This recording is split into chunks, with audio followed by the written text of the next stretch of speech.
Ebusunya energy kɛseɛ ɛrekɔ so ɛwɔ MPP for camp ama Kumase for any agye kɛseɛ paa, especially ahemfo no ne mpanyinfo wɔ Kumase. To be precise, from Nana Otumfuor ahemfie ɛyɛ Menchia Palace. Na deɛ wɔn mu yɛ sɛ energy wei ɛrekɔ so nyinaa ɛyɛ yɛ papa Matthew Poku Prempeh ɔyɛ energy minister a mo kyerɛ sɛ Dr. Mahmood Bawumia etusu no as the running mate for 2024 general election. Na insane mu nkyerɛ mu ɛna mpɛsɛ me de bro nti subscribe my page we ne me adoma no so sɛ na me upload bi out na onsa betumi aka. Ebusunya America kra ne hu sɛ MPP for Eddie Omakensi no ɛhyehyɛ so ɛyɛ flag bearership na obi anim sɛ yɛ papa honorable Kennedy akompreko Agyapong ɛnanka ɛbɛfa. Nanso onyame nim ne ɛyɛma party ne ntino Kennedy Agyapong entumi ambefa ɛna yɛ papa vice president Dr. Bawumia ɛfaeɛ.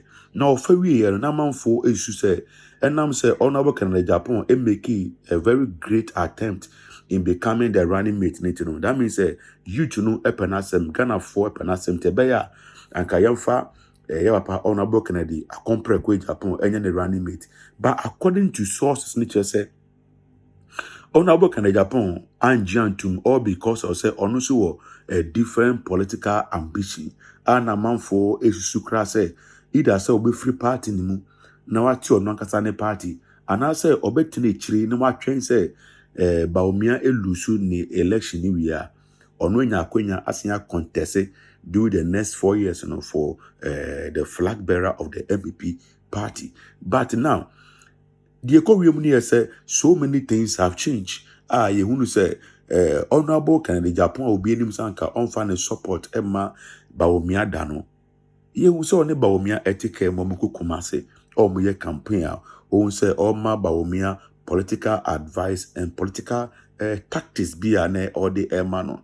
Na ebusunya we nyina kono ko friend to kabebre bae Emma kofo kan say honorable Kennedy Agyapong at disappointing the fans say na ne fans ne wa rehyimu sanka obetene ho na nkomo de omo support amano so no wantene ho ye breso susu se honorable Kennedy Agyapong tene ho free party ne ho senia alanchemantia ye na ebe on favor no because wa bro party ne mu yi pa na yes together we stand divided we fall. Many of the guys are ne share honorable Kennedy Agyapong cry sanka on tene ho no omo ye nkofo omo nto aba omo ye floating voters omo enkrofo omo nto aba ebi wo abrochiri omo bagana krada itino se honorable Kennedy Agyapong ko ti omo no de ne record show mu a last minute no ahwa nisa ebesi from to the better thing is say e was so koso atena party ni na omboa party no Bawumia nya ayomo nyina na enya se Dr. Bawumia nya nso a akwenya da homa ne say next 4 years no obetumi abepre as the running mate. Now we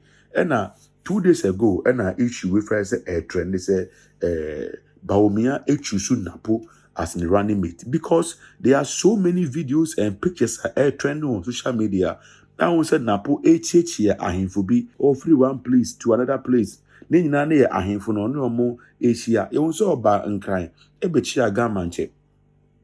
Ye won so butu asante hinenim any ochi hinin so enim or chia but it was number 4 a ready minutes into it. But Sisia, the abeto Johnny say, Kumasi ahimfo nyina ani age say omo dishie ye Matthew Poku Prempeh a ofri ahimfie meka menshia ofri ahimfie no ye choose no as a running mate ama omo nyina ani age say for the first time obi free Menchia Palace bebe wura MPP amemu ni mu no munim say it will go a long way to help Ashanti region. Now much just say Matthew Poku Prempeh ne papa and a boss a sanito and a boss a kwano eto ama ne ba no enye din papa ewo Asante man enim. Na we na ye frɛ ye nua bema Miracle Aboagye so mfa nkyiremu embra.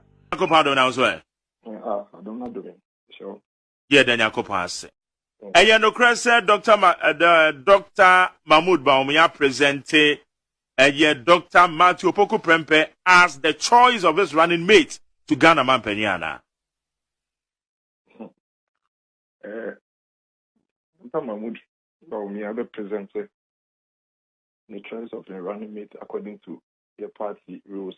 So the National Council, which Nana Danko Kufuor, the Ghana Company, a member of, to the best of my knowledge, and Blackberry on call National Council. When you're fighting, I'm from National Council, yes. Now, according to the miracle about you, should have talked about it. Say, yeah, Papa, Dr. Mahmoud Bawumia, onji Matthew Poku Prempe, and Chiru Bia say, or none of Baba Yen running mate.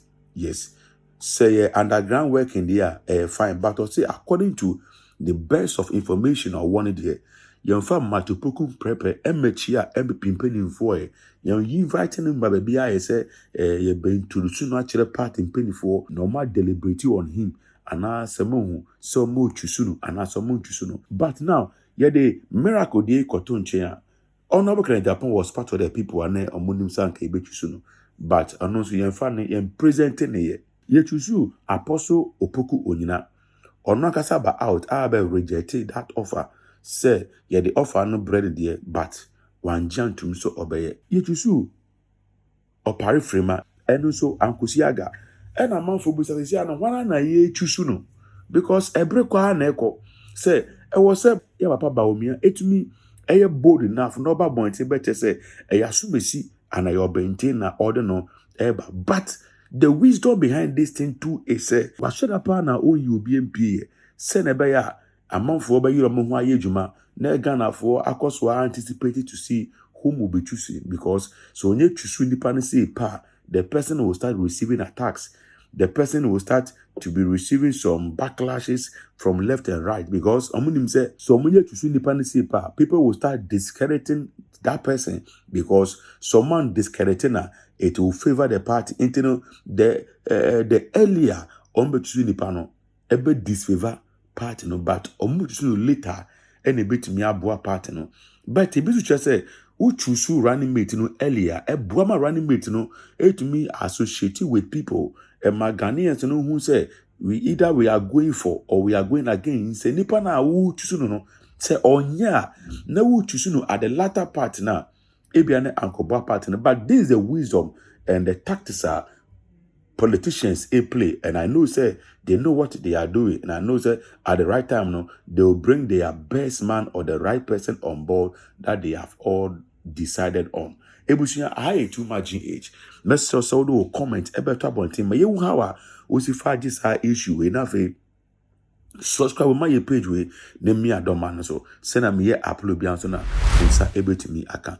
May the trend news, breaking news, spiritual programs and political shows and I'm the bro na many din sembe chi say the better from bianso no me the ba sumo makra.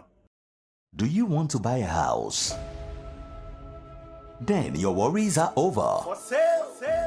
Mewasem Debbie Mao. Yes, it's for sale. It's a 5-bedroom gated houses with a beautiful view and serene. All for sale. A dining in our Tantra Hills estate. Into Wahibia Frey. They're very affordable. You can simply call us on 050-338-7037 or 0277-469-933. 5-bedroom houses in Tantra Hills Estate, all for sale. Call us now, cause it's very affordable.